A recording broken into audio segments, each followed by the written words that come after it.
Hello guys, welcome back to our YouTube channel legal words.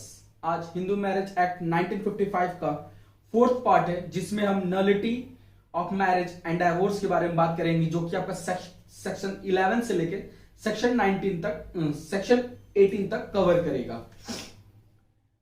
Part 1, part 2, part 3 channel पे already uploaded है। उसका link आपको description box में मिल जाएगा, Hindu law के प्लेलिस्ट का, जिसमें वो तीनों वीडियोस हैं।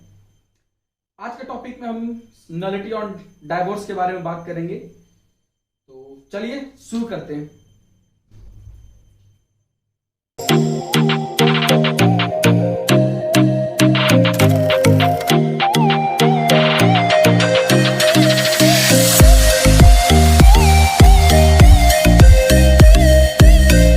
पहला section 11, void marriage. Void marriage basically वो मैरिजेस हैं जिनका कोई एग्जिस्टेंस नहीं है, जिसपे आपको कोई भी सिविल राइट नहीं बचता है या आपका कोई भी मैरिटल ऑब्लिगेशन आपके पास नहीं होता है। बेसिकली जब कोई भी मैरिज वॉइड हो जाती है तो वो कंप्लीट तरह से इररिलेवेंट, कुछ भी नहीं बचता है उसका, वो पूरी तरह से खत्म हो जाता है। और कौन से मैरिजेस वॉइड मैरिजेस हैं वो हम सेक्शन 5 का सब क्लॉज 1, सब क्लॉज 4 और 5 में बताता है, जिसमें सब क्लॉज 1 मोनोगैमी के बारे में बात करता है, सब क्लॉज 4 आपका प्रोहिबिटेड रिलेशनशिप के बारे में बात करता है, और सेक्शन 5 स्पिंदा रिलेशनशिप के बारे में बात करता है। अगर इन तीनों क्लॉजेस में से किसी क्लॉज में अगर आपका मैरिज फंसता है तो वो वॉइड मैरिज बताता है। अब ये तीनों सेक्शंस क्या है तो वो आपको पार्ट 2 में मिल जाएगा। उसके बाद सेक्शन 12 वॉइडेबल मैरिजेस। सबसे पहले वॉइड मैरिज और वॉइडेबल मैरिज के बीच का एक छोटा सा डिफरेंस जान लेते हैं। वो ये कि जो वॉइड मैरिज है वो कंप्लीट खत्म हो जाता है, उसका कोई मतलब नहीं, वो शुरू से ही खत्म हो जाता है। मतलब ऐसा नहीं कि वो शुरू में वैलिड है बाद में खत्म होगा, नहीं। वॉइड मैरिज एब इनिशियो होता है, यानी शुरू से ही वो नल एंड वॉइड है, उसकी एग्जिस्टेंस नहीं है। लेकिन वॉइडेबल मैरिज एक वैलिड मैरिज होता है जिसको वॉइड डिक्लेयर कराया जाता है, यानी नल डिक्लेयर कराया जाता है पार्टी के कंसर्न से। अब इसके कौन कौन से कंडीशंस है जिसमें एक वॉइडेबल मैरिजेस होते हैं। पहला कंडीशन है मैरिज हैज रिमेन्ड इन अनकंज्यूमुलेटेड और इंपोर्टेड।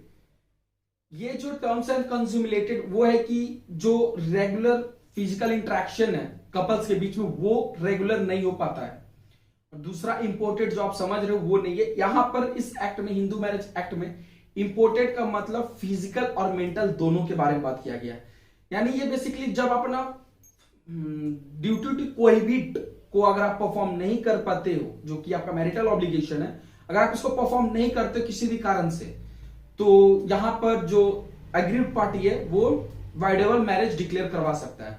दूसरा कंडीशन सेक्शन 5 का सब क्लॉज 2, जिसमें हमारा फ्री कंसेंट के बारे में बात किया गया था, जो कि अनसाउंडनेस को रिगार्डिंग डील करता है। वो उस सेक्शन के बारे में आपको फिर से पार्ट 2 के वीडियो में वो टॉपिक हमने क्लियर किया हुआ था। थर्ड टॉपिक है जो शादी का कंसेंट लिया गया वो फ्रॉड, मिस रिप्रेजेंटेशन या कोअर्जन के थ्रू लिया गया, यानी जो भी आपसे लिया गया है कंसेंट वो सही तरीके से नहीं लिया गया, आपसे जोर जबरदस्ती की तरह से लिया गया। चौथा, respondents was pregnant during the marriage. Basically pregnant wifes ही होती हैं, तो यहां पे भी कंसिडर वही कर सकते हैं कि वाइफ शादी के समय लड़की जो है वो प्रेग्नेंट होगी। अब जो ये हमारा जो 4 क्लॉजेस, ये सेक्शन 1 के सब क्लॉज 1 में डील हो जाते हैं। उसके बाद सेक्शन 12 का सब क्लॉज 2 दो कंडीशंस बताता है, जिसमें पहला कंडीशन ये है कि जो सेक्शन 12 सब क्लॉज 1 का जो सी कंडीशन था कंसेंट वाला, उसके अगेंस्ट में ये बोलता है कि अगर आपका कंसेंट फ्रॉड, कोअर्जन या मिस रिप्रेजेंटेशन किसी भी तरह से गलत तरह से अगर लिया गया है और आपकी शादी हुई, तो उस फ्रॉड को लेने से, मतलब जब आपका लिया गया उस टाइम से लेकर के 1 साल के अंदर ही आपको मैरिज को वॉइड डिक्लेयर कराने के लिए सूट फाइल करना पड़ेगा। अगर 1 साल के बाद हो गया तो आप वो सूट फाइल नहीं कर सकते हो।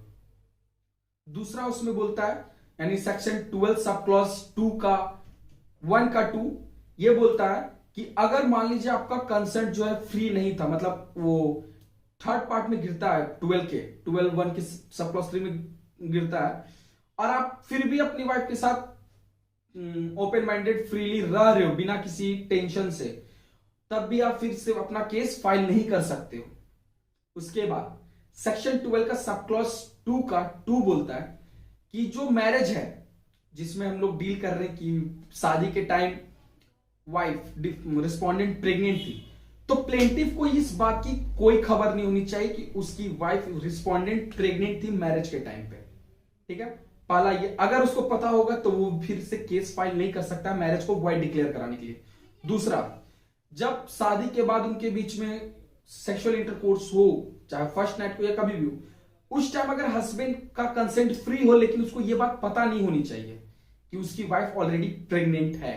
अगर पता है फिर वो करता है, सेक्सुअल इंटरकोर्स उन लोगों के बीच में होता है, तो फिर से वॉइडेबल इस मैरिज को वॉइड डिक्लेयर कराने के लिए सूट फाइल नहीं कर सकता है।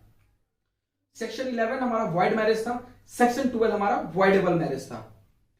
अब सेक्शन 13, एक्चुअली सेक्शन 13 थोड़ा एक लेंदी भी है, जिसको मैंने सोचा कि एक अलग बने, लेकिन फिर सोचा 11 12 उतना कुछ खास इंपॉर्टेंट नहीं है, उतना बड़ा नहीं है, तो इसको मैं इसी में कवर करता हूं। Section 13 divorce. सबसे पहले बात, हिंदू मैरिज एक्ट में डाइवोर्स नाम का कोई चीज नहीं था, मतलब एक्ट में नहीं, सॉरी, हिंदू लॉ में पुराने जमाने में डाइवोर्स नाम का कोई चीज एग्जिस्ट नहीं करता था, लेकिन हिंदू मैरिज एक्ट में सेक्शन 13 के अंदर दिया गया है कि आप मैरिज को डाइवोर्स डिक्लेयर करा सकते हो, यानी डाइवोर्स हो गया तो आपका जो वैलिड मैरिज है वो खत्म हो जाएगा। कोई भी marital obligation civil right parties के ऊपर नहीं रहते हैं। अब डाइवोर्स आप किस किस ग्राउंड्स पे ले सकते हो, तो 13 के 2 ग्राउंड से 13 सब क्लॉज 1, जिसमें कुछ ग्राउंड्स दिए गए हैं जिसपे हस्बैंड वाइफ दोनों को क्लेम कर सकते हैं, जैसे कि एडल्ट्री, क्रूएलिटी, डिजर्शन, लिप्रोसी, ये सब कुछ कुछ ग्राउंड्स हैं जिसपे हस्बैंड वाइफ कोई भी डाइवोर्स के लिए क्लेम कर सकता है। लेकिन 13 सब क्लॉज 2 में कुछ ग्राउंड्स हैं जिसमें सिर्फ वाइफ ही क्लेम करेगी, जैसे not giving a maintenance to the wife, bigamy, ये सब कुछ कुछ ऐसे हैं जिसमें सिर्फ वाइफ ही क्लेम कर सकती है। यानी article 13 sub clause 1 husband and wife both can claim, article 13 sub clause 2 only wife can claim. अब जब डाइवोर्स होता है तो डाइवोर्स पूरा नहीं होता, मतलब जो डाइवोर्स के उससे पहले कोर्ट्स कुछ देखती है, तो उसके लिए भी 2 सेक्शन है 13 में। एक है 13A। 13A हमारा है alternative relief in divorce proceeding, यानी डाइवोर्स की जगह ट्राई करना कोई और तरह से उस मैटर को सुलझाने का।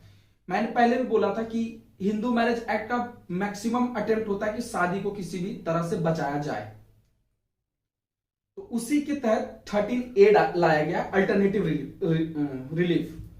इसमें कोर्ट डिस्क्रिशनरी पावर अपना यूज करता है, जैसे कि मान लीजिए अगर आप डाइवोर्स का एक केस फाइल करते हो, तो जब डाइवोर्स का केस फाइल करते हो तो कोर्ट अपने जनरल ओपिनियन के साथ और कंसर्न से ये तय करता है कि क्या डाइवोर्स देना सही होगा या कुछ और इसका अल्टरनेटिव निकल सकता है, जैसे जुडिशियल सेपरेशन दे सकते हैं। अगर जुडिशियल सेपरेशन देते तो हो सकता है पति पत्नी कुछ टाइम के बाद साथ में आ जाए, लेकिन इसके कुछ कुछ एलिमेंट्स हैं जो कोर्ट को ध्यान रखना होगा, जैसे कि पार्टीज का इंटरेस्ट क्या है, दूसरा चिल्ड्रेन का क्या इंटरेस्ट है, अगर उनको बच्चे तो बच्चों का भी इंटरेस्ट देखा जाएगा। उसके बाद जो अगर 1 साल तक जुडिशियल प्रोसीडिंग है फिर भी अगर वो साथ नहीं रहे तब क्या कंडीशंस है, और ऐसा क्या कारण था जो ये लोग डाइवोर्स फाइल करना चाहते हैं। इन सबको कंसीडर करके कोर्ट अपना डिस्क्रिशनरी पावर यूज कर सकता है। बट 3 ऐसे सेक्शंस भी हैं जिसमें कोर्ट अपना डिस्क्रिशनरी पावर यूज नहीं कर सकता है, जैसे आर्टिकल 13(1) सब क्लॉज 2 क्रूएलिटी, आर्टिकल 13(1) सब क्लॉज 6 लिप्रोसी, और आर्टिकल 13(1) सब क्लॉज 7 वल्नरेबल रीजनेबल डिजीजेस। इन केसेस में कोर्ट अपना डिस्क्रिशनरी पावर यूज नहीं कर सकता और उसको डाइवोर्स ही ग्रांट करना पड़ेगा। तो ये था 13A। अब ये नहीं है, उसके बाद है 13B, divorce by mutual consent. इसमें क्या है कि हस्बैंड वाइफ साथ में, मतलब एक साथ जब डाइवोर्स के लिए लेना चाहते हैं तब डाइवोर्स फाइल करते हैं। इसके 5 ग्राउंड्स हैं जिसको ध्यान रखा जाता है जब आप 13B के तहत डाइवोर्स लेना चाहते हैं। पहला, हस्बैंड एंड वाइफ दोनों साथ में आएंगे डाइवोर्स के लिए। दूसरा, शादी जब आप लोग पिटिशन फाइल करते हैं डाइवोर्स के लिए तो आपको 6 महीने के लिए वेट करना पड़ेगा।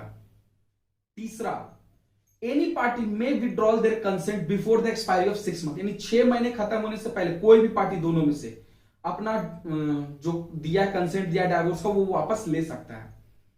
और बिफोर द चौथा, before the expiry of 18 month husband and wife together एक मोशन पास करेंगे कोर्ट में डिग्री को इंफोर्स कराने के लिए।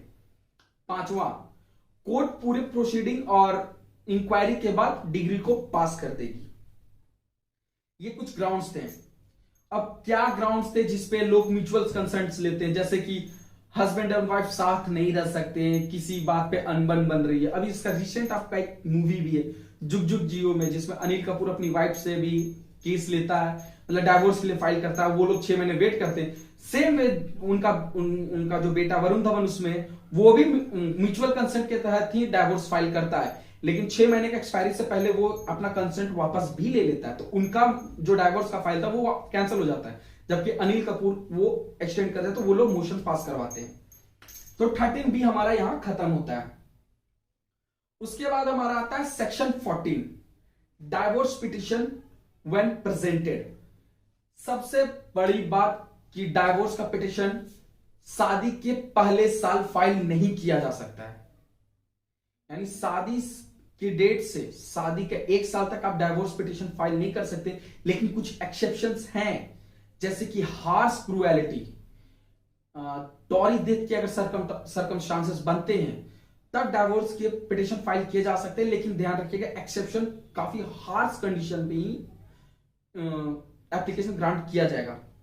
उसके बाद section 15, when divorce person may remarry. पहले क्या था कि जब डाइवोर्स होता था तो उसका 1 साल के बाद आप शादी कर सकते थे, बट अब क्या है कि जब आपको डाइवोर्स का डिग्री पास हो जाती है तब आप इमीडिएटली शादी कर सकते हो। लेकिन कुछ एक प्रॉब्लम है कि कोई भी लीगल अपील बचा हुआ नहीं होना चाहिए। मतलब एक जैसे कि समझते हैं कि मान लीजिए हस्बैंड वाइफ डाइवोर्स के लिए चल रहे और हस्बैंड को लग रहा है कि नहीं डाइवोर्स उसके अगेंस्ट में जा रहा, तो वो कहीं अपील फाइल कर दिया, तो उस केस में वाइफ रीमैरिज तुरंत नहीं कर सकती है जब तक कि उस अपील का कोई फाइनल मतलब जजमेंट ना जाए, या एक्सेप्ट होगा, रिजेक्ट होगा, या जब तक, या फिर कोर्ट के थ्रू देता है कि अगर आपको अपील करना है तो आप एक लिमिटेड टाइम पीरियड के लिए आप अपील कर सकते हो। तो उस लिमिटेड टाइम पीरियड में भी कपल शादी नहीं कर सकते। सेक्शन 15 यहां तक था। सेक्शन 16 है legitimacy of children born in void and voidable marriage. Void and voidable marriage हम लोगों ने पढ़ा। वॉइड मैरिज हो गया जो कि वॉइड अब इनिशियो नहीं, जो मैरिज एग्जिस्ट ही नहीं करता, उसकी लीगैलिटी कुछ बचती ही नहीं है, वो एक वॉइड मैरिज है। और वॉइडेबल मैरिज क्या है कि अभी वैलिड मैरिज है लेकिन किसी सर्कमस्टांसेस के कारण वो एक पार्टी उसको खत्म करना चाहता है, तो वो वॉइडेबल मैरिज हो जाता है। तो इन केसेस में अगर जो बच्चे होते हैं वो लीजिटिमेट होंगे या इलीजिटिमेट होंगे, यानी मतलब जायज होंगे या नाजायज। तो सेक्शन 16 ये कहता है कि अगर बच्चे वॉइड या वॉइडेबल मैरिज से हैं तो वो एक लीजिटिमेट चाइल्ड होंगे, यानी वो जायज बच्चे होंगे। सेक्शन 16 हमारा ये। सेक्शन 17, पनिशमेंट्स ऑफ बाइगेमी, जो कि आपका ऑफेंस है मोनोगेमी, यानी कंडीशन जो आपका सब क्लॉज 1 में है, हिंदू मैरिज का वायलेशन ऑफ मोनोगेमी, बाइगेमी कोई करता है तो ये आपका आईपीसी का सेक्शन 494 और 495 में दिया हुआ है, उसी के अकॉर्डिंग ये प्रोसीडिंग किया जाएगा। Section 18, punishment for violation of the condition given in section 5 sub clause 3, 4 and 5। Sub clause 3 में एज की बात करती है, मतलब सेक्शन 5 का सब क्लॉज 3 एज के बारे में बात करता है। अगर कोई भी आदमी ये रिस्ट्रिक्शन को तोड़ता है, इस कंडीशन को वायलेट करता है, तो एक रीग्रेस इंप्रिजनमेंट मिलती है जो कि 2 साल तक एक्सटेंड हो सकती है, और 1 लाख रुपए तक का कंपनसेशन भी, या फिर दोनों। लेकिन अगर कोई सेक्शन 5 का sub clause 4 degree of prohibited relationship या स्पिंदर रिलेशनशिप को वायलेट करता है तो एक सिंपल इम्प्रिजनमेंट है जो कि 1 महीने का और 1,000 रुपए तक का फाइन या दोनों हो सकता है। तो आपका जो आज का टॉपिक था पार्ट 4 में नलिटी एंड डाइवोर्स, वो कंप्लीट खत्म हो चुका है। और जो आपका पार्ट 5 या पार्ट 6 है प्रोसीजर फॉर द प्रोसीडिंग और saving and repeal of the act, जो आपका बचा हुआ सेक्शन 19 से लेकर सेक्शन 13 तक है, उस पर कोई सेपरेट वीडियो नहीं आएगा, क्योंकि मुझे पर्सनली ऐसा लग रहा है कि उनमें सेपरेट वीडियो वैसा कुछ खास इंपैक्ट डालेगा नहीं। लेकिन मैं एक वीडियो आएगा हिंदू मैरिज एक्ट 1955, जिसमें कंप्लीट सेक्शन 1 से लेकर के सेक्शन 13 तक कंप्लीट रहेगा ओवरव्यू। उसमें मैं उन दोनों को भी कवर करूंगा। तो वो टॉपिक्स यानी पार्ट्स आपके part 5 part 6 Hindu marriage act में आएंगे। बट अगर आपको लगता है कि नहीं पार्ट 5 और पार्ट 6 का मुझे सेपरेट वीडियो देना चाहिए, तो आप कमेंट में मुझे बता सकते हैं। उसके बाद मैं वो अगर लगेगा मुझे तो मैं उस पर भी एक वीडियो बना लूंगा। और दूसरा, अगर 4 पार्ट्स में अगर आपको कहीं भी कोई भी दिक्कत होती है या आपको मेरे हैंड नोट्स चाहिए, तो डिस्क्रिप्शन बॉक्स में मेरा इंस्टाग्राम का लिंक भी है, टेलीग्राम का भी लिंक है, आप मुझे वहां पे डीएम कर सकते हैं, मैं आपको अपने हैंड नोट्स दे दूंगा। तब तक के लिए stay tuned and thank you.